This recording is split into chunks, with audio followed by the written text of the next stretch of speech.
here has a national focus, and it is basically, there are 2 iPads, so anytime after class, anytime that you're in here, there are literally hundreds of segments of interviews with Native people about concepts of health, illness, and interviews with health providers, and it's just really enlightening. This is also on the web.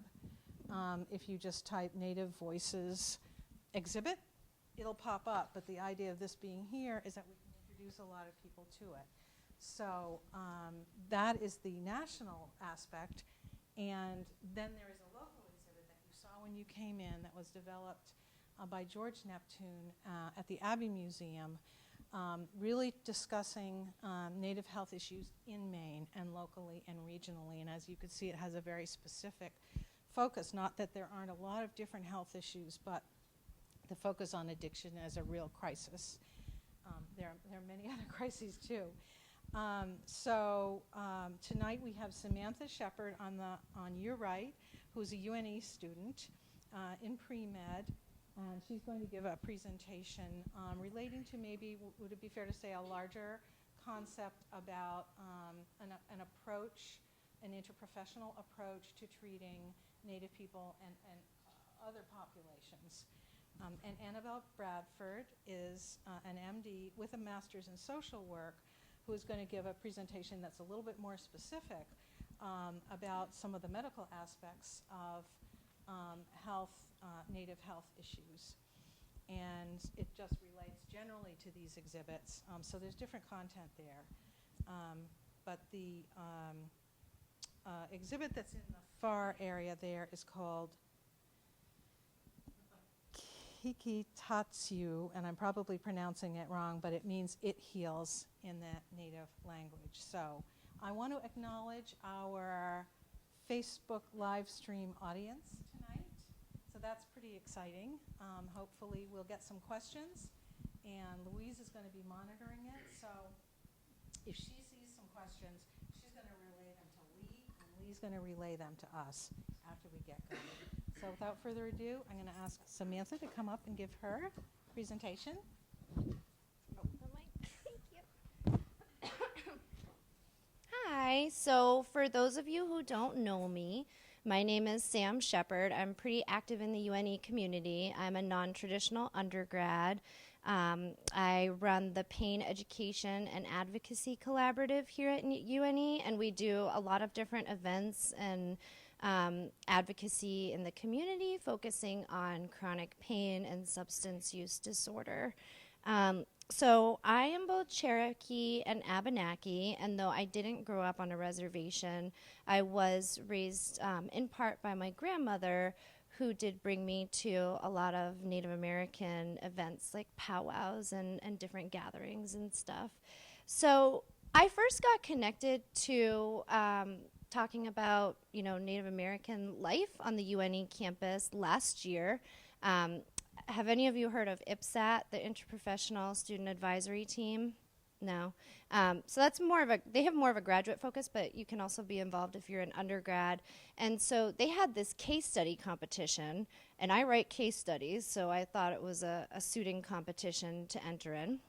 We formed interprofessional teams, so we had 2 nursing students, an OT student, and myself as a future doctor. And we were given this case report, and it was the longest case report I had ever seen in my life. It was like 16 pages long, and it was called "It's not a dent, it's a cavity in the system." And I was like, "Oh, great! It's about dental pain, just my thing." But to my surprise, it was a fascinating case report. And the case report talked about Doris, and Doris was a young woman in her early 20s who was finishing her bachelor's degree. She grew up as a Lakota Sioux, so in South Dakota, in one of the most impoverished Native American tribes in the U.S. So in this journey through Doris's healthcare, we had to do a lot of research to try and propose a solution to fix the issue that the Lakota Sioux were having. Doris she was sort of the prototype of the issue that all of the Native Americans were experiencing in that area. So Doris was a 23-year-old woman, 5'6", 112 pounds. She presented to the emergency department with a 3-day headache caused by dental pain, which they eventually deemed to be caused by an untreated cavity. She suffered from comorbidities, which most Native Americans do suffer from or experience, anxiety, insomnia, and nightmares caused by post-traumatic stress disorder. She exhibited self-defeating behavior, not giving herself enough credit for when she was successful, and feels like she could always be doing better, and that she was a failure. She drank wine to relieve her headaches instead of taking medication, which most Native Americans don't really apt towards.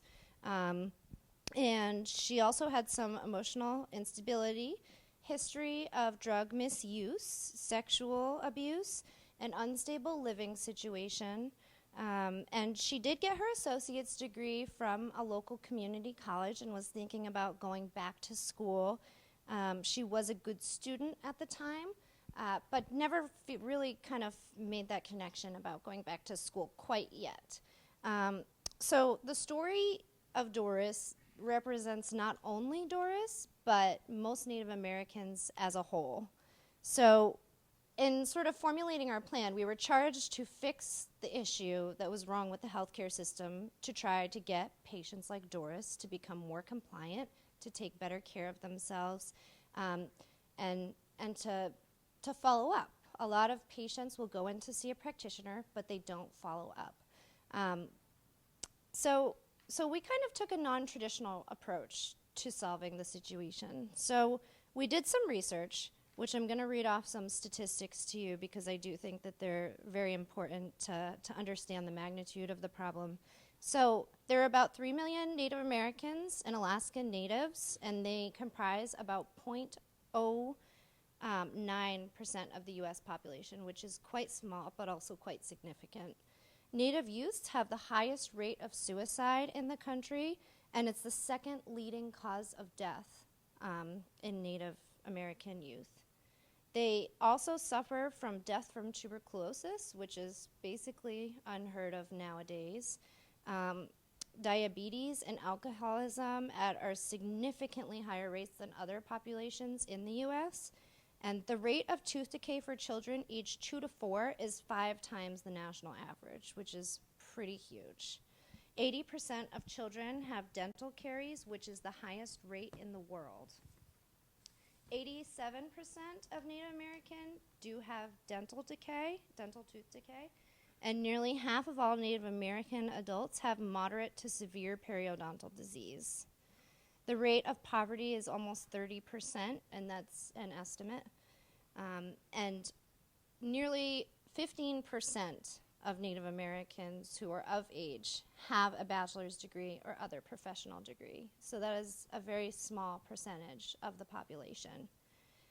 So our group was sort of charged to fix the issue that they were experiencing out there, which is seen in a lot of the different reservations and off the reservations as well.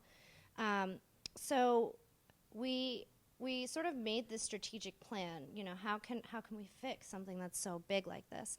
We're looking at dental pain because, as you guys know, it's sort of like a health-oriented school. Your mouth is a good indicator of your overall health. And if you're not taking care of your mouth, chances are you have other things that are going on that you're not taking care of, other underlying issues and issues that are quite obvious. So, you know, we thought it was best to first identify the barriers to care and then sort of proceed with our strategic plan to develop a plan to try to sort of remediate the issue or sort of circumvent the issue to bring it back to patient compliance. And we learned a lot, things that I didn't learn growing up, going to powwows and other events. It was pretty eye-opening. So one of the big things that we identified was that there is a big difference in Native American healthcare beliefs versus Western beliefs. So in Western medicine, I call it symptomatic spot treatment. We treat things that we see. We treat things that we can identify, and we treat symptomatically. Like, oh, you're not having that problem? It's okay, it can wait for a while, you're really busy. We often in Western medicine don't identify the underlying cause of disease, which does sort of lets the issues become worse, and it also makes us experience other issues that are, sort of directed from those original issues. So it's just a totally different philosophy of medicine. It's completely different. It's more focused on the mind, body, spirit than we are here in non-reservation life. So that was a huge barrier to care. Also, Dr. Bradford is going to talk about it quite a bit, but there's also a lot of transgenerational trauma that's been passed along through epigenetics that Native Americans carry with them, and it's not something that the sort of typical provider population maybe is aware of or understands how deeply rooted that transgenerational trauma runs. So that's major as well. There's also a lot of mistrust. I was able to go shadow last weekend a psychiatrist in Calais, and there was a patient that came in, and he talked about sort of life on a reservation. It was really interesting. There's this sort of divide between people on the reservation and people off the reservation, and I guess it really didn't hit me until I heard the physician I was shadowing and one of the patients talk about leaving the reservation. There's blatant racism still to this day, and it's pretty bad. So that was really eye-opening. In my research, I didn't realize how bad it was until I had the experience that I had last weekend. Another thing that we identified is that there has been an increase in funding to different programs, but many Native Americans do live in underserved areas, have problems with transportation, and I'm talking sort of a general increase in funding, nothing recent. So access to care is a huge issue for a lot of Native Americans, though they might live in close proximity to a physician. The wait time, you have your kids and you're taking care of your kids, and who are you going to get to watch your kids when you go to the doctor, and who are you going to get to give you a ride if you don't have a lot of money? So there are a lot of different barriers to care, such as like transportation and stuff like that. And so my group did think that the type of provider was also a barrier to care, that patients didn't want to see traditional physicians. Patients wanted to see people like them. They don't want to see someone that it's ingrained in their sort of brain to mistrust, because there have been decades and decades and decades of abuse and horrible things that have happened to them. But so, when you're seeking health care, or any sort of care, you identify with people that are like you or people that can teach you, and to have that underlying mistrust and not to see someone that is, understanding and speaks about the trauma that your population has experienced is kind of I'm trying to think of the word. It's kind of tacky, you need to, when questions are uncomfortable, those are the questions you need to ask the most. When things are uncomfortable in medicine, those are the things you need to really hone in on and find out what's going on. And so we found that was a huge barrier to care as well. Not necessarily that the physician had to be Native American, but that the physician had to understand how Native Americans want to be treated. And that's usually not first line a medication. So that was a big thing that we noticed. And so we also noticed that education was a barrier to care, that a lot of Native American youth don't go to college with a bachelor's and beyond graduation rate of 14.9%. A lot of people aren't going out and pursuing degrees to educate themselves and to bring their skills back to their community. And And that has to do with sort of this this sort of way that Native Americans have been sort of, we put them in camps and we treated them like crap, and they were not taught to go out and you can do this, you can be a physician. This wasn't something that's repeated. The goal, is to keep kids in school and keep kids from committing suicide. So it's a totally different world than the way that we grew up. And so another thing that we identified, one of the last things that we thought was pretty significant, was in medicine today, we don't often customize treatment for each patient. We say, okay, here's the algorithm, A, B, part 2, sub A, B, C. Okay, you fit there, so this is what you're going to get. We don't listen to our patients. We hear them, but we're not listening to them. Even if you're making eye contact, you're still typing on a computer. That's not how we reach patients that have been abused and have sort of felt, sunken into this place where they're defeated in the system. That's not how we reach our patients. And that's the modality that most physicians use nowadays. So that was a pretty important barrier to care that we identified. So then we sort of did a little bit of research to see what sort of ideas that Native Americans had when they consider healthcare. So what does a Native American person think when something's going wrong, they need to see a doctor or someone? What's the thought process there? And we did some research, and there are a multitude of things that people think of, but these are some things sort of generalized. So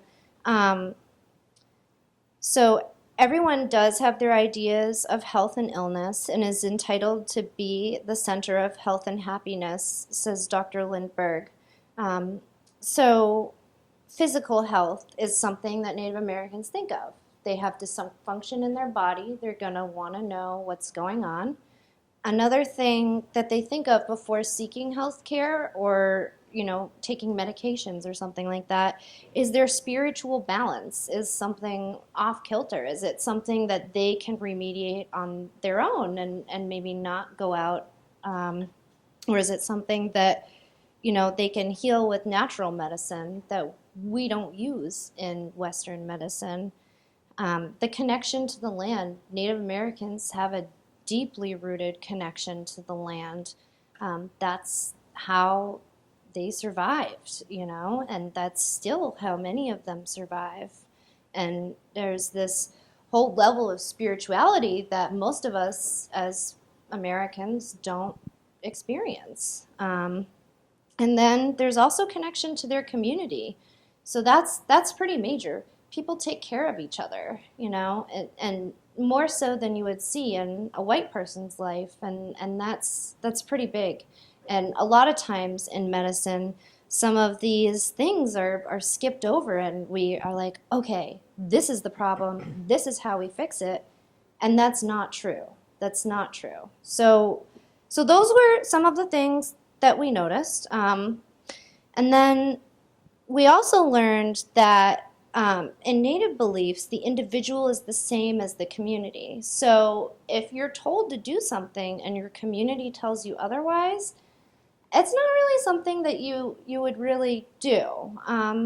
So if you're told to have a therapy or to go here, there, and everywhere, you probably won't do it unless your community totally agrees with it. If someone objects, it's a tribe, and if someone objects, you're probably not going to do it. So that's a big thing.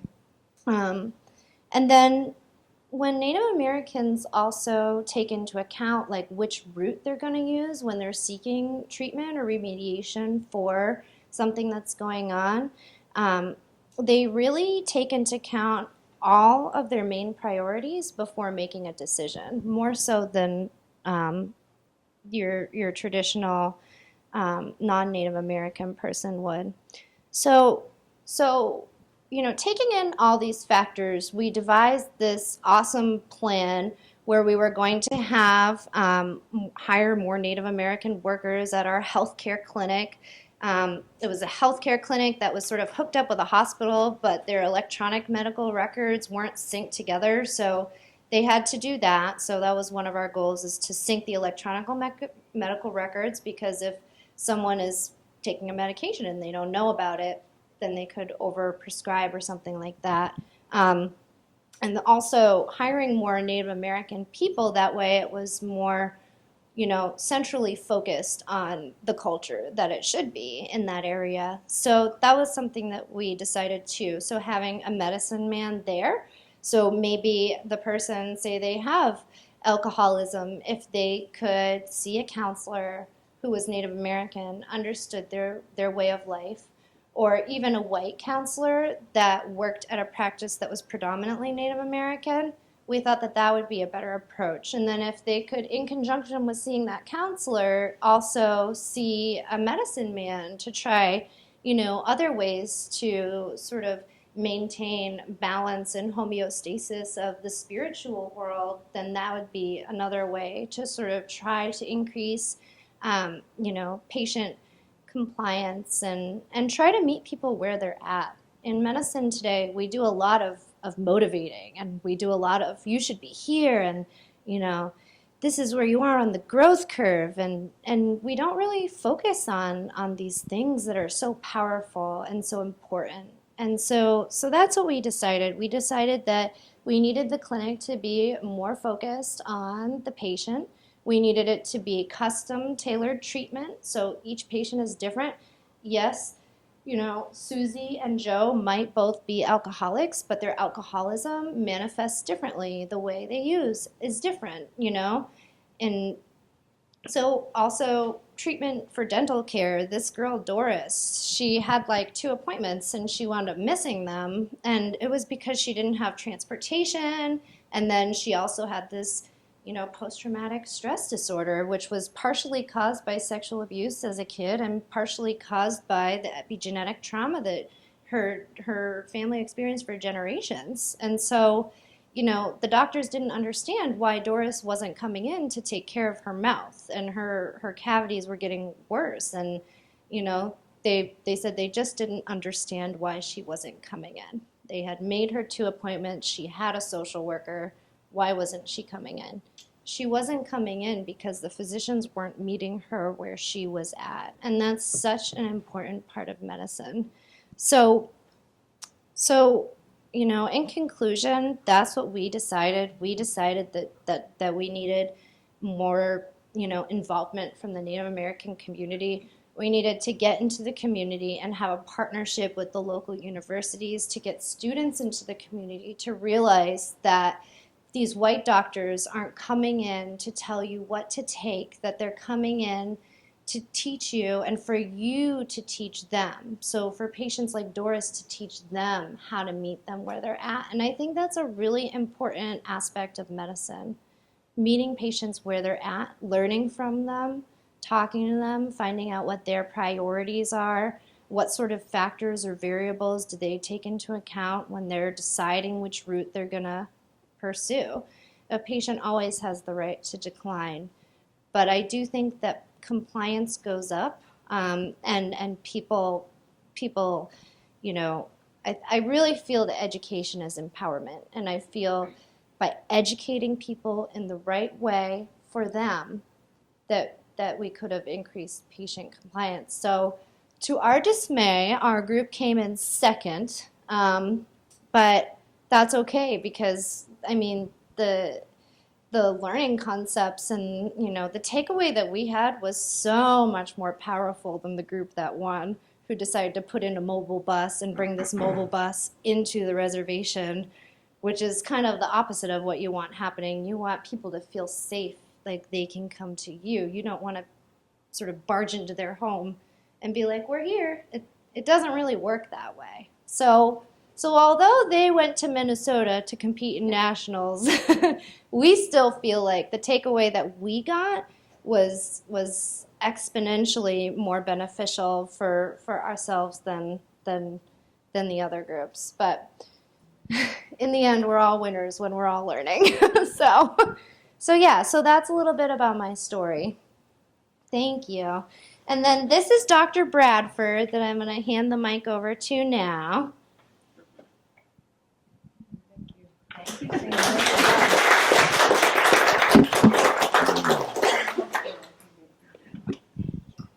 So I'm Annabel Bradford, and I'm a resident in psychiatry at Maine Medical Center. I'm Aboriginal Canadian or Native Canadian. I'm Abnaki, Huron, and Algonquin. And I'll use some language in my presentation that's more Canadian. So I might use words like Aboriginal, which just refers to First Nations, Métis, and Inuit in Canada. Or I might use the word Native, which is more common up there, or Native American. I probably won't say Native Canadian. I'll catch myself on that one. So my topic today has to do with the intergenerational transmission of historical trauma. And Sam touched on this a lot in her talk. And our two talks that we each came up independently really work well together. So we were pleased to find out in Portland when we first did this a month or two ago. So let's start out. I'm going to cover historical trauma, the concept of historical trauma response, what's that thought to look like, possible mechanisms, both psychological and biological, of intergenerational transmission of trauma, and also you can't neglect to address the topic of healing. Otherwise, where are we? So historical trauma has been discussed by a lot of different people. There's a Rachel Yehuda, who's a Jewish woman at Mount Sinai, I believe, who's done a lot of research on it. In the Native American community, there's Maria Yellowhorse Braveheart, who's picked up on this concept, which is basically, she defines as collective emotional and psychological injury over an individual's lifetime and across generations. And this is something that is thought to emanate from and that is traced to massive group trauma. And in the case of Native American history, group traumas have extended across hundreds of years. And the quick succession of traumas and sometimes overlapping of traumas has complicated resolution of trauma response and grieving from trauma, from early genocide to the boarding school era, the Indian adoption era, and child welfare practices that unequally targeted Native youth as compared to white youth, separating Native youth from their families. Some estimate that up to a quarter of First Nations or Canadian First Nations youth were separated from their families during this era. There were termination policies aimed at ending tribes' organization into tribes, thus contributing toward assimilation. And then today, there's overt racism, of course, healthcare disparities, and microaggressions, the sort of mini traumas that we associate with racism today throughout our lives and throughout the day. The boarding schools are something that a lot of people talk about, and I didn't want to neglect to mention them here. This was huge. This and the adoption era and unequal child welfare practices really had an effect on tribal communities, both on transmission of culture, which can be protective, and also transmission of ideas about parenting. And a lot of people are still healing today from boarding schools. And here's a quote from Maria Yellowhorse Braveheart, which addresses kind of the shame that a lot of kids came out of boarding schools with, based on the values they were taught there, and discouragement for following their own cultural practices, and left often at a loss for how to parent their own children when they returned home. So all these things, all this series of traumas has led to this collective trauma. And this is a quote, again, quoted by Maria Yellowhorse Braveheart, by an elder who spoke at a dedication to the Sitting Bull Monument out west. And he says, "It is our way to mourn for a year when one of our relations enters the spirit world. Tradition is to wear black, not to be happy, not to sing and dance and enjoy life's beauty, and to give away much of what we own and to cut our hair short. Chief Sitting Bull was more than a relation. He represented an entire people. And for 100 years, and I would add, or more, we as a people have mourned our great leader." So this historical trauma that accumulates over time and is passed from generation to generation leads to what's called a historical trauma response. This is something that's been described in survivors of the Japanese internment camps, in survivors of the Jewish Holocaust, as well as in Aboriginal communities on both sides of the border. And there are a variety of symptoms associated with this historical trauma response. These can include mood symptoms like depression, anxiety, difficulties regulating affect like anger, emotional numbness, problems with self-concept, low self-esteem, and self-destructive behaviors, suicide, which Sam mentioned before. There are also somatic effects. For example, a well-known and demonstrated in research, higher incidence of cardiovascular disease and suicide as well in generations following the people affected by the Jewish Holocaust. There are also community effects in addition to individual effects. There's the substance abuse epidemic that Callie spoke of, and what some refer to as a new genocide today of substance abuse, diabetes, alcoholism, heart disease, which leads many of our communities to have life expectancies in the 50s. In Canada, there's been, and also in the US, but in Canada in recent years, or the last year or so, there's been a lot of focus on youth suicide. This is an article about a community called Attawapiskat, which is up north. There have been large group suicides in communities in northern Saskatchewan, Manitoba, and Ontario. In this community, over 100 people tried to take their life over the course of last winter. In Canada, and I'll show you some stats from the US as well, First Nations youth are 5 to 6 times more likely than non-Aboriginal youth to take their lives, to complete suicide. In the US, you see similar trends. Here you see in yellow suicide rate among American Indian, Alaska Native youth as age increases in the x-axis to the right. There is an interesting phenomenon where suicide rates decrease with an increasing age in tribal communities, which is thought to do with a greater value placed on the status of increasing age. So research on suicide and historical trauma has focused on a variety of things. The legacy of colonialism, of course, and modern disparities in economics. There was a big study released in January by Statistics Canada that showed there was a strong relationship, there's a friend there, there's a strong relationship between residential school experience, both among people who had those experiences and in their descendants, and in completion of suicide. Acculturation has thought to be protective. In the past, there used to be this phrase, kill the Indian, save the man, which is awful. But it turns out that acculturation is not protective. It's associated with increased rates of suicide, substance use, depression, and other maladaptive behaviors in tribal youth. Discrimination, interestingly enough, is statistically shows up to be as an important factor in suicide as depression itself, which you might think of more directly. There are a variety of models that try to explain how intergenerational trauma might be transmitted. Some of them are, of course, psychological, which is what I'm focusing on here.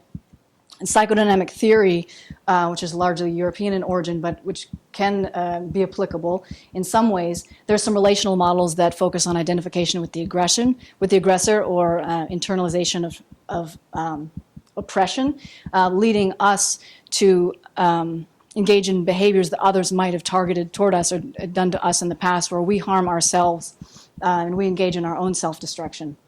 There are also socialization models that talk about vicarious traumatization, ways that we might be traumatized by hearing about other people's stories, or ways we might model other people's behaviors or affective responses in difficult situations. And there are also some who speak about a felt burden of compensating for the horrors of the past. And finally, there's a lot of talk in family systems theory about how interruptions in transmission of family and cultural practices may have impaired how the subsequent generations were parented. So you could see how that would happen. Research, though, interestingly enough, and I'll talk about it here and in subsequent slides, suggests that there are some biological mechanisms that also could be at play. Here's a photograph from the Dutch famine, but I'll start with something about mice, because there are animal model studies and there are human studies. In mice, they found, for example, that unpredictable separations, which you would imagine would be tragic in humans, but chronic and unpredictable separations of mice from their mothers can lead to depressive-like behaviors in not just one subsequent generation, but 2 subsequent generations of mice. And this has been associated with genetic changes I'll touch on in a bit. And the Dutch famine birth cohort study is really interesting. I don't know if you guys have heard about it. There was this period of time called the Hunger Winter, when there was a blockade that didn't allow normal trade and passage of food and other supplies into this area in 1944 and 1945. Infants born or in gestation during this time who didn't even directly experience it, and I suppose they did indirectly in gestation, after they were born, even after food supplies returned to normal, they were found to be much more susceptible to diabetes, obesity, and cardiovascular disease than demographic comparable group. And some studies have shown that these effects continued also into the subsequent generation. There's some studies on 9/11 infants where there's impact on cortisol regulation even at 9 months, especially in infants who were in gestation in the 3rd trimester at the time of 9/11. And there's an interesting study on a 1998 Quebec ice storm. I wasn't living around here at that time, so I didn't really hear about it. But there are effects found in research on language and cognition in the children who were in gestation during this period. More specifically, biologically, there's some talk about intrauterine effects, also neuroendocrine effects, and I'll talk about epigenetics after this. If you think about the uterine environment during stress, we're imagining a fetus in the uterus. Here's a picture here, maternal blood flow. This is where I get more technical. Here's the placenta umbilical cord, right? In this model, which has been shown to bear out scientifically, increased stress can lead to changes in blood flow from the maternal blood supply in the placenta, leading to decreased blood flow and nutrient supply and oxygenation to the fetus. This has been shown to contribute to preterm birth and low birth weight, and those two factors have been shown to be associated with high blood pressure, type 2 diabetes, and cardiovascular disease in adults who were subjected to, in utero, to maternal stress. Speaking of neuroendocrine factors, which has to do with the effect of hormones in the brain and hormones acting as neurotransmitters, things like cortisol, which is our main stress hormone. Chronic maternal stress has been found to lead to dysregulation of the HPA, or hypothalamic pituitary adrenal axis, in offspring. There's thought to be some kind of in utero HPA axis programming that goes on, where maternal high cortisol levels have effects on the baseline or the normal functioning of the cortisol, their HPA axis system in the offspring, even after they're born. There's emerging science, which Sam mentioned, on epigenetics and social stress. And epigenetics, these refer to environmentally derived heritable changes in DNA structure. And a lot of this focuses on the promoter gene for the cortisol receptor, which is a bunch of numbers and letters there, as a lot of these genes are. But just think of it as the stress hormone receptor. And it's important for this to function properly so that you can have proper negative feedback. So when your level of stress hormone goes up, the system can turn itself down in a normal way. Methylation of this receptor leads to inability of this receptor to be expressed genetically. So if you have increased methylation, less of the receptor, and one more step, less ability to downregulate cortisol and control your stress. So increased methylation of this receptor is not so great. That's the underlying conclusion here. There have been a number of studies that looked at the effects of various stressors on methylation of this receptor. For example, intimate partner violence experienced by a mother who is pregnant. Same thing with war in general, and women who were pregnant during the Tutsi genocide. That has resulted in increased maternal DNA methylation, and PTSD in fathers has resulted in increased paternal DNA methylation. These effects have in many cases been found to be correlated with effects of methylation in offspring from stress-affected parents. And this, again, leads to a dysregulation of the ability to control high levels of stress and the higher serum cortisol levels as a result. There are other genes under study in epigenetics, although most of them have focused on this cortisol receptor. This stuff about brain-derived neurotrophic factor, which has to do with like neurogenesis, making new neurons, which sounds good, right? And learning and memory. There's this serotonin transporter, important for mood. This other monoamine transmitter, also important in mood. This LG12 gene, you want this gene. You want it to function well. That has to do with inhibition of metastasis of cancers. So you want that one. And then there's interleukin receptor 8 and other ones, a bunch of genes that are involved in inflammation. So some of these methylation effects that have been studied that can be passed on to subsequent generations can contribute to abnormally high levels of inflammation in subsequent generations, which contribute to things like cardiovascular disease. We focus a lot on inflammation now. And in general, you don't want chronically high levels of inflammation. On the bright side, and this has been a lot of bad news, my presentation, so we have to have some good news at the end, otherwise what are we going to do?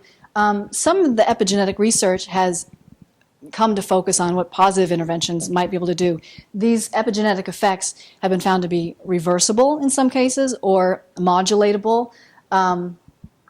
Social interventions that focus on limiting stress, so more specifically limiting HPA axis activity and enhancing bonding. And there's oxytocin, which is our bonding hormone, right? So stimulating oxytocin effector pathways are protective and has been shown to decrease adverse methylation effects provoked by stress. For example, there's our stress hormone receptor, this NR3C1, maternal contact in rodents, or in humans, there's an interesting study on newborn stroking, the frequency of stroking your little baby. It has positive effects on this receptor, leading to hypomethylation. So where there may have been hypermethylation, kind of messing up the system, these interventions can decrease that methylation and bring it back toward normal. Maternal warmth and parenting support programs have also been shown to be helpful to reverse some of these trends. There's some interesting studies, for example, on parenting support programs in inner city youth and that compare inflammatory markers before and after and show a reduction in inflammatory markers in children and adolescents whose parents were trained. And all of this, as I said, points to the reversibility of methylation changes. And it suggests new directions in healing, things that even before this epigenetic research was going on that were already underway and people in tribal communities were already starting. There's an emphasis, a great emphasis on transcending and thriving, of course, and reclaiming protective cultural factors that can contribute to bonding. And some of those things we were talking about in the last slide that can reverse some of these changes. And there's a strong focus on the future. I have a colleague who practices in the tribal community who refers to it as 7 generations healing. It's not just the body and symptoms, but addressing larger issues that can have an effect not only in the current generation, but on subsequent generations. And guiding principles that Sam touched on are, of course, culturally appropriate programming that focuses on cultural values that many Native people share. For example, an emphasis on spirituality or generosity, close emotional ties, collaboration. It's important to harness mitigating factors in programming, focusing on supporting and trusting relationships, warmth, things that reinforce positive identity and help fight against the shame that experiences otherwise can contribute to. All of this aimed at increasing self-worth, personal power, and for parents, a sense of parental competence. There's a great paper here. This Cunliffe paper is great if any of you are interested in epigenetics. It's really good. And that's what I have.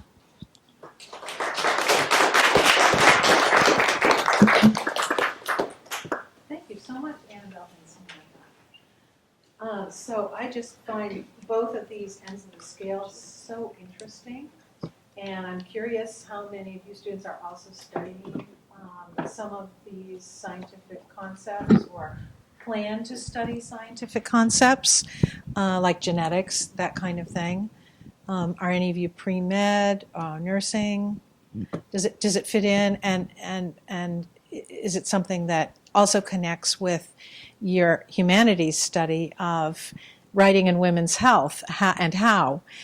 It seems to me that even if you don't know and understand all of the science behind it, to know that there is science behind some of these issues that can really affect people's behavior and therefore where they are in the world and how they find their place in the world. So I wonder if you students have any questions or thoughts.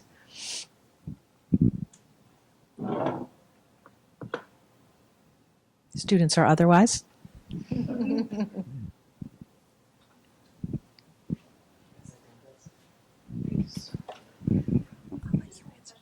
Talked a lot about like generational trauma and everything else. I'm taking a displaced cultures in society course, and we've talked a lot about just what's going on, and even in an environmental course I took with the Dakota Access Pipeline and everything that's going on with that. With all that trauma, how do you think that's going to affect future generations to come?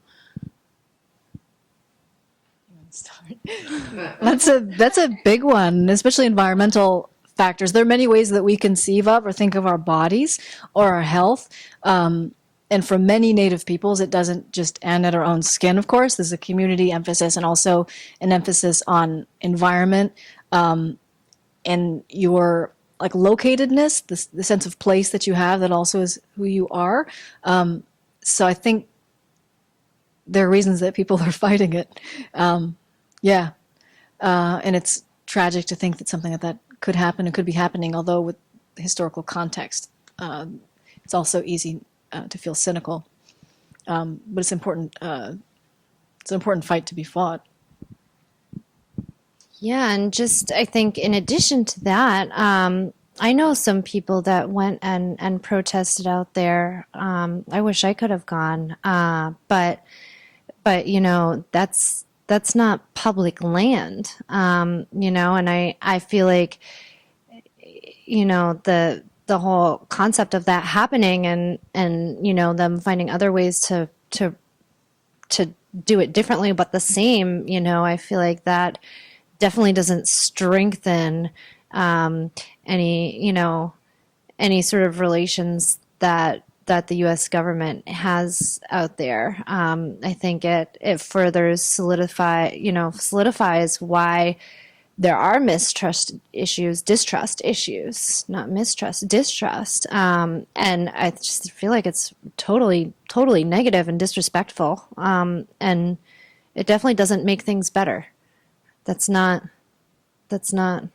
something that progresses, you know, the culture out there into any better of a position than they were in before.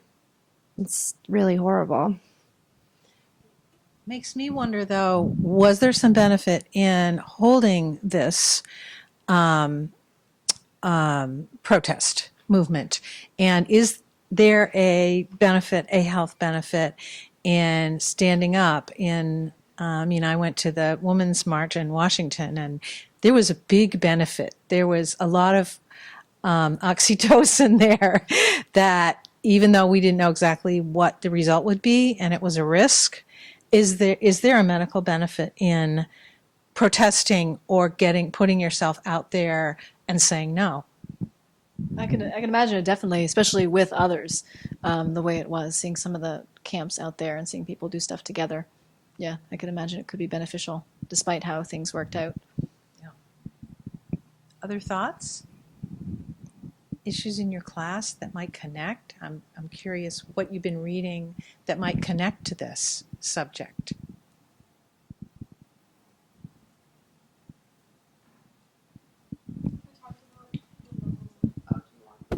Okay, we'll keep this one. There's multiple. We talked about the ways in which levels, like stress levels, can have a direct impact on women of color during pregnancy, and like the infant mortality rate, as well as like the list that you mentioned. I can't think of type 2 diabetes. What were the other things that are more likely? Blood pressure, it's metabolic syndrome, basically, like things in heart Right, disease. things that, and those Yeah. are things that you hear about specifically in that community that are more likely to occur for women of color and the children that they have. And so it's interesting to see how it's that's like a direct connection that made me think of that, and like the ways that doctors need to be aware of where someone's coming from and how that can have a direct impact on future generations. So For sure. that connects. Thank you. That's a good point. Yeah.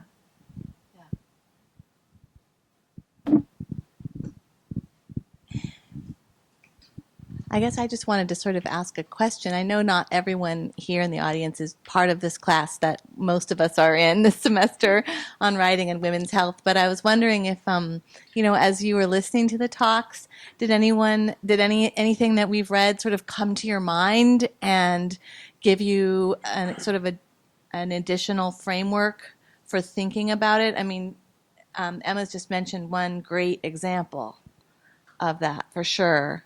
For example, I was thinking about, we read a story called Woman Hollering Creek by Sandra Cisneros, which the protagonist, right, is suffering from intimate partner violence while she's pregnant. as we learn, as we're starting to read the story. And I kept thinking about, wow, this adds a whole new kind of level of oppression that she's experiencing, a health-related, level of oppression that we didn't even talk about. We talked about lots of other ones. But I guess I was just wondering, to help spark your thinking, or if you want to make an observation, it may or may not even be in the form of a question, but that might help. If you could think about, is there something else you can think about that you're connecting with? I mean, similarly, we've also been reading the book My Year in Meats, and one of the characters is also experiencing interpartner violence, but as well as her husband is trying to push American and Western culture on her, and she's a Japanese woman, and so not only is she experiencing oppression from her husband, but she's also being forced to give up her culture, or she's trying to be forced into another way of life, which could have other, as you all were saying, like epigenetic ramifications.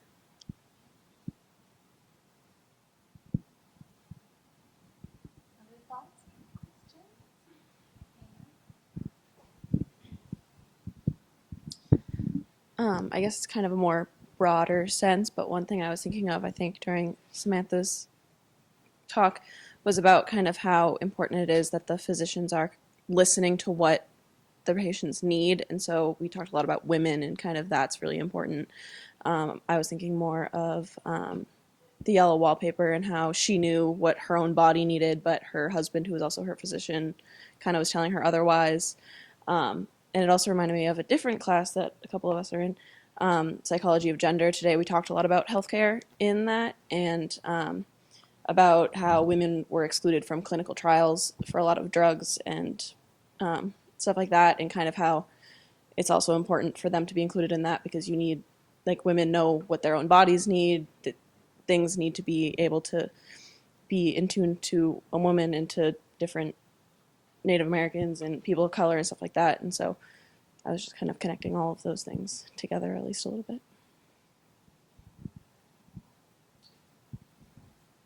Yeah, I think that's a great comment. And, in some of the medication trials, where they've sort of primarily tested men, women react differently. And I'm sure your extent of knowledge is far deeper than mine is, but everyone reacts differently to different treatments or therapies or medications. And it's important to include all demographics. It's, there's some sort of rationale, and I forget what it is, about why they had started with men. I think because men were simpler, no offense to the men in the room, but like less hormones and cycles and all of those things going on.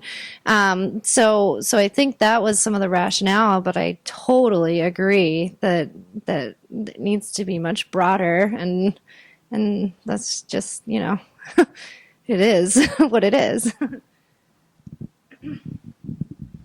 have a question. Oh, sorry, Calvin. I'm just hitting him with the microphone. I don't, it's more of just like a thought process that I'm having. I have a friend who is an alcoholic, and both of his parents were, and so he's very like hyper aware of whether or not he wants to have children, because he has a pretty strong sense that for him it's something in his genes, and he's afraid that he could pass that on to his children. And I wonder if you have any ideas on, for people who are in a culture that is being directly oppressed and people are trying to get it to disappear, if there's sort of this inner struggle, and if people debate that, should they continue having children so they can maintain this culture that they love and they know, while also being afraid of perpetuating something that could potentially be genetic, like this sense of generational trauma. Do you have any thoughts on, have you ever spoken with anyone who's had that sort of inner struggle of? I've never heard people talk about it directly that way. I think sometimes people's being caught up in different things, or maybe self-defeating attitudes in other areas, or involvement in substance abuse, and this is true of people in all kinds of different communities, could interfere or affect their outcomes in terms of whether they had families or not, or for sure. I think it's important to note that epigenetic changes have been shown to be reversible with positive interventions. Same thing for children of alcoholics as well, with the right support. Even though there could be a higher genetic risk, it's not destiny. So, yeah. Awareness certainly is a really important factor. And that's what I think, hearing your presentations, which are slightly different, but twice, has made me understand that it's easy to sort of impose our own idea when you even hear about being culturally sensitive, or why can't they just do this and why can't they just do that. It's not at this superficial level. There are these barriers that must be addressed in order for any, for care to get through that pathway. And so it's not just making the person who's ill change. It's about can the system change and have the knowledge of that while educating other people too. And that's a So you talked a little bit about interprofessional relationships and how that can help address the issue. And of course, the example that you all proposed about including a medicine man, for example, was just fabulous. I mean, that's taking interprofessional cooperation to a whole nother level, right? Which is really important. I was just wondering if you have any further thoughts, each of you, maybe on, what are the ways in which you think that these problems that you've identified can be addressed in part through enhancing interprofessional communication and collaboration, perhaps. All right, because part of the issue is if you just go to see one it's all connected, right? If you go to see someone about your mouth, but if that dentist isn't actually talking to those whose care would sort of help understand you more holistically or overlap in your care, then you're not going to be able to solve the larger problems.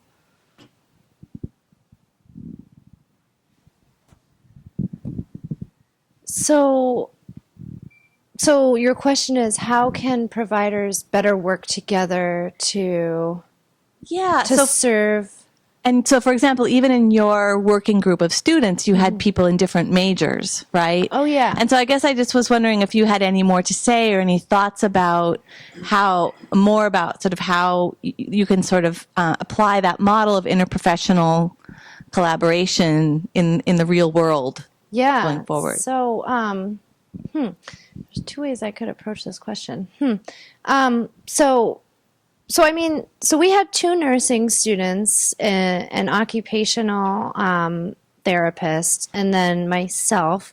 And so it took a while for our entire team to really understand the magnitude and the depth of the issues that Doris, as sort of a prototype for the Lakota Sioux, that they're experiencing, and the way the system is set up out there, it's not really set up for people to work interprofessionally.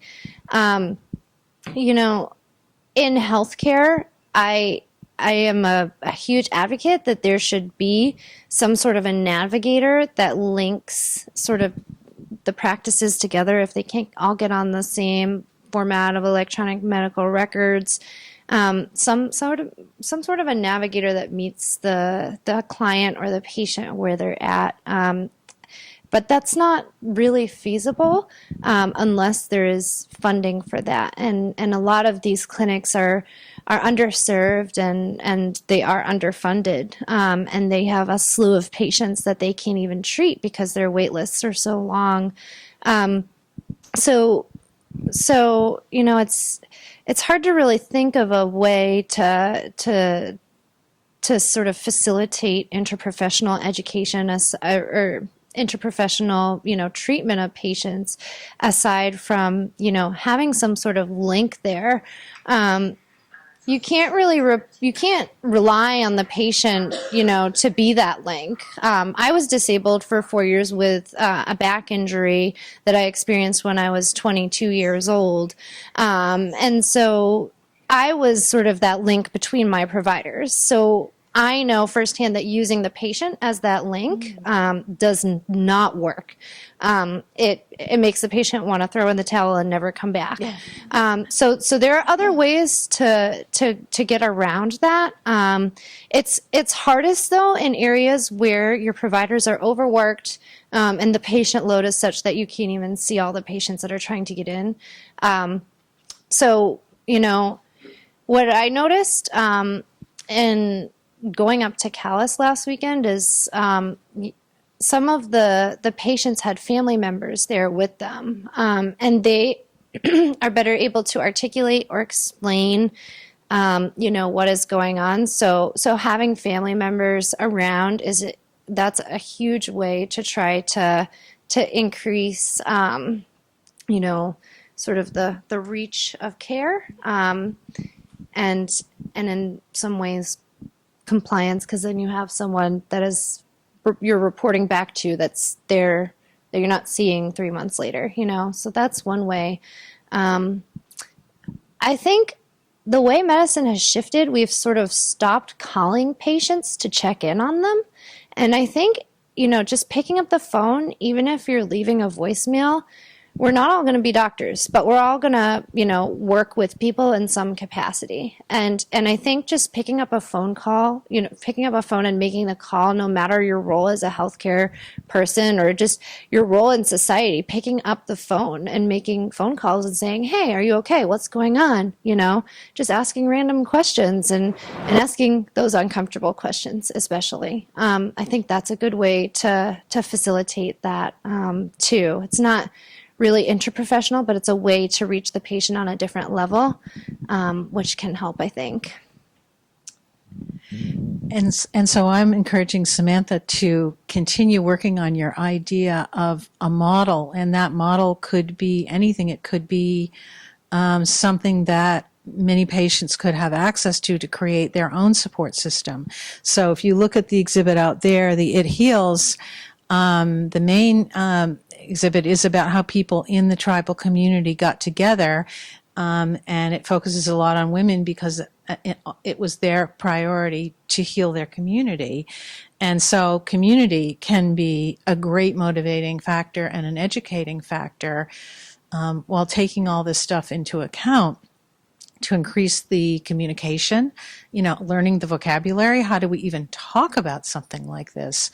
And maybe kids are growing up and learning more ways of talking about this. So check out the ways that they got together in this community, and healed themselves from the inside.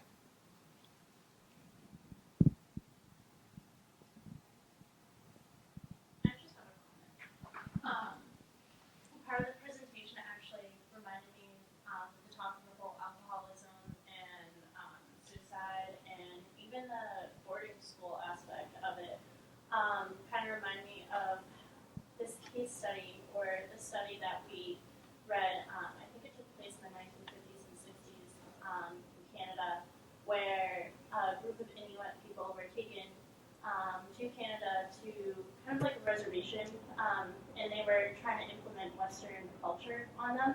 However, the introduction of our culture increased the rates of alcoholism, and the fact that a group of youth suicide,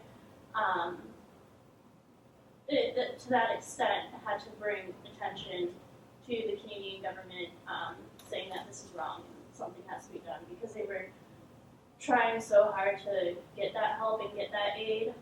Government funding was cut off, and they couldn't provide proper health care and everything for the people that needed it. So the fact that youth suicide rates just had to open the government's eyes and make them realize like there's a problem and it needs to be fixed. So I kind of just brought that back into my mind. Yeah, it's interesting. It's something we've known for a while, even though people have thought that. I had another slide that I removed since then, but there was this minister, I can't remember exactly who he was, but someone currently like in the equivalent of a cabinet in Canada, who mentioned and was interviewed and said that the solution to Aboriginal suicide among youth in Canada would be to relocate Native youth to the cities. And so, yeah, I left that out. So there's another slide that then addressed this comment and responded by saying, well, that's not necessarily all that great either. And it looked at rates of suicidal ideation and suicidal thinking in urban areas among kids living off reserve or off reservation, among Métis youth and Inuit not living in Aboriginal communities. And it still was quite high. So evidently that wasn't so great. And acculturation is linked with higher substance use rates and suicide, of course. So, yeah. Yeah, and then just the loss of just traditional aspects, like the traditional way of life, the whole respect for their elders and everything completely changed. They tried to implement like their own new government where it was like the whole younger members of the community were kind of like the mayor and like the government head and stuff like that. So they were kind of disregarding their elders, which kind of psychologically that doesn't really make sense either. So.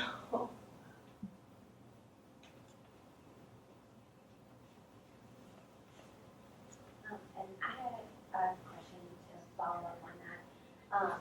Not really that specifically, but on your presentation, you guys touched a lot on the epidemics and all of this research that has been done.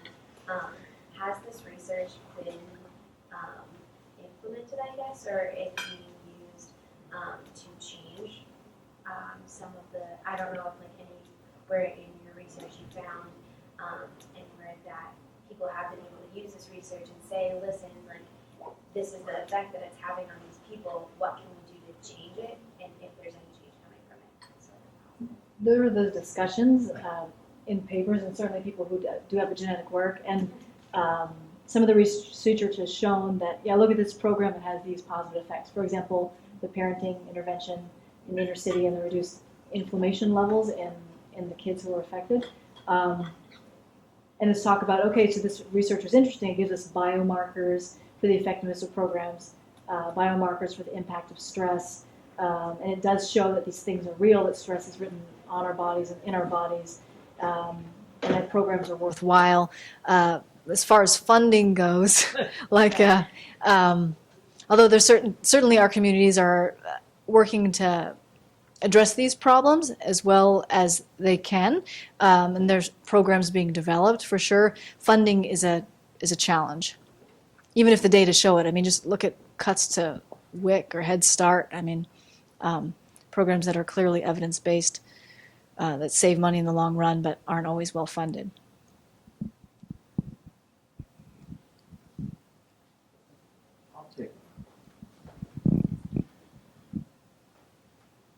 I don't know if I need this, but there's a lot of things that are streaming through for me. I'm not a student, and you're the hope of the world. I have to say that, everybody, and I'm not kidding, but for me, one thing that comes to mind when I think about this, and the result of tooth decay and inflammation is, recently heard somebody speak about food as medicine. And we look at medicine as pills or this, and we're addressing that, like you were saying, we're looking at the problem, and we're not looking at the culture.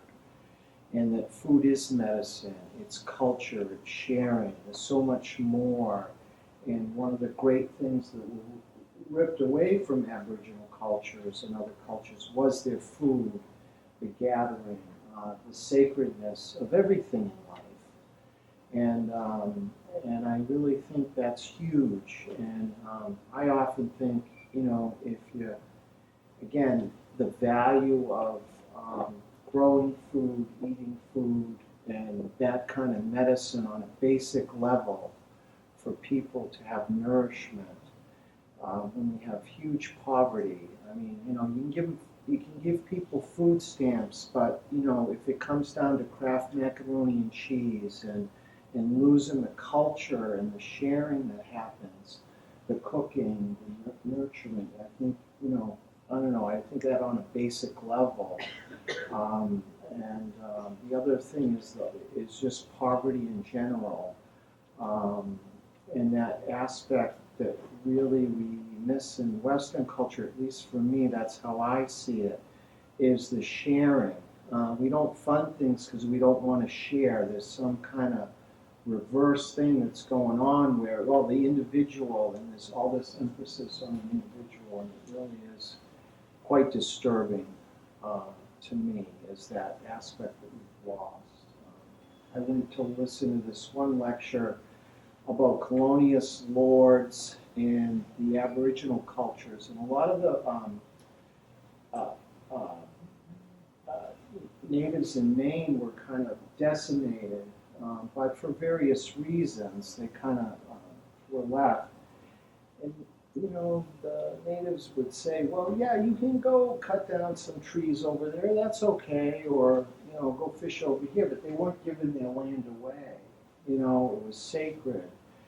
And if you had a chief, he would often be the person with the least resources because he was taking care of the tribe and somehow were accumulating wealth to the individual rather than to our society. So, and I don't know, so those are some of the things I think about in the real change on some basic levels that have to take place. I don't know, does anybody read Gabor Mate? I don't know if you know who he is. He's a Canadian psychiatrist. He wrote a book called In the Realm of the Hungry Ghosts. And he you know, and he's experimenting with some Aboriginal healing, and his thing is really, it's the this is my words, it's the culture, stupid. No, that's what he said, but again, women are very connected with their children. And when you stress the women in a society, you stress the children, and you really hurt the society as a whole. And he said we all have a different mother. We don't grow up with the same mother because the circumstances your mother is under, if your mother has you and she's under more stress, it's going to have an impact on you as a child versus, and you know, when you take care of women, you take care of the society, really. And I really feel, I'm very disturbed, as probably you all are, by what's going on. I don't know if anybody's seen Trapped, but No. that was a really difficult movie. That's about people trying to give abortion services to poor women in southern states, and you know, the laws they were put under, real difficult circumstances. Very some brave people out there trying to help people. So anyways, I didn't mean to go on. No, that's right. Those are interesting comments. I've wondered when I've heard the title of that book. There's this concept of a hungry ghost all across the north, both in Maine and across Canada. Has a special name, kind of the spirit that's thought to infect modern culture in a way. Yeah. These spirit of ghosts who eat but never can be full. It's not to inform the values today. But there are some interesting things on food. Winona LaDuke was a role model of mine who I met once. She was great. She is great. In Minnesota, where she is, she focuses a lot on food sovereignty, and this also shows up in the exhibits out there. I think too, there's some focus on community gardens, but on White Earth, where she's from, she talks a lot about food sovereignty, and there are food banks, community gardens, trying to restore traditional food practices to improve health in the community. Yeah, so it's all interesting points. And there's a lot of, again, that's some of those lost traditions since our food has been changed over the past 50 or 100 years, that there was a lot of knowledge about healing with certain kinds of things that involve food rather than medicine. That you know, eating acidic foods versus, you know, non-acidic foods, and you know, if you're sick, that's why your grandmother gave you the, you know, the rice and the porridge and other kinds of things. So, anyways, it's in Chinese culture and other kinds of cultures. You know, we have a tendency, well, we're we're really technologically advanced. Yeah, right, but we've lost something, in that. So, anyways. Yeah, I'd like to respond a little bit. What strikes me is, if we think about it in a different way, that what we're identifying in the Native American communities could be our own future. If you look at our own culture, in so many ways, it's fracturing, and so that's exactly what you're saying. Is it's not just the Native American communities that have been broken and are broken, but our own culture and in the United States and other places could be seen as being broken. And I really see it as we no longer have to rely on our community necessarily. We are so individual. We learn to be so self-sustaining that I don't need to ask my next door neighbor for help. And I feel funny about asking my next door neighbor for help. And so therefore, how are we connected with each other? And if we lose that connection, isn't that really what we're talking about? And so maybe the medical system is a symptom of that, this sort of, just looking at the hangnail or looking at this one piece of it, but not connected to the whole thing. So you could see it as the Native American problems could be our problems in the future. So, anybody else have thoughts? I want to ask you guys a question. I'm just curious, what do you guys know about substance misuse in the Native American population? Do you know much about that? Have they taught about that to you in your class at all, or about women in comparison to men at all in your women's writing class? No. When I was up in Calais last weekend, the physician I was shadowing with, he told me that the pharmacy up there often gets robbed, like every couple of months, and not usually, well, sometimes, but it doesn't usually get published in the newspaper. A lot of the suicides and the crime and the heaviness of the substance use disorder problem up there doesn't get sort of publicized. So not a lot of people know about it unless you really read into it. So I was just curious if you guys had heard about that, or if you've heard substance use disorder is higher among Native Americans or on reservations, or anything like that. No, not really. It is treated in the text of the exhibit out there, Mm-hmm. and also how that has become a myth. The myth of the Native American who is an alcoholic, who is not responsible for themselves, and separating that myth from this reality and the science that's behind it is, I think, the key thing is when is it a myth and when is it not. So that can be an additional burden, is the myth making. So there's so many layers of this. It's kind of upsetting, but it's a lot to think about. So, well, thank you two so much. It was really great having you back.